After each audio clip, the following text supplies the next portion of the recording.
Passiamo ora alla categoria assoluti femmine. 4 le batterie previste. Nella prima troviamo in corsi a 3 Stella Spanò, alla 4 Sara Benicca e in 5 Giada Cruesi. 30:42, passaggio di Francesco Visentini.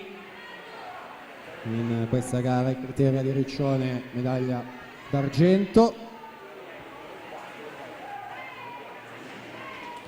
Visentini per il team Veneto, al suo fianco Cesare Busatta per l'Hydros. 1:4:11 il miglior tempo. 1:4:60 si mette quindi in seconda posizione. Cesare Busatta 1:5:86 in terza, Sartori 1:8:64 in settima posizione.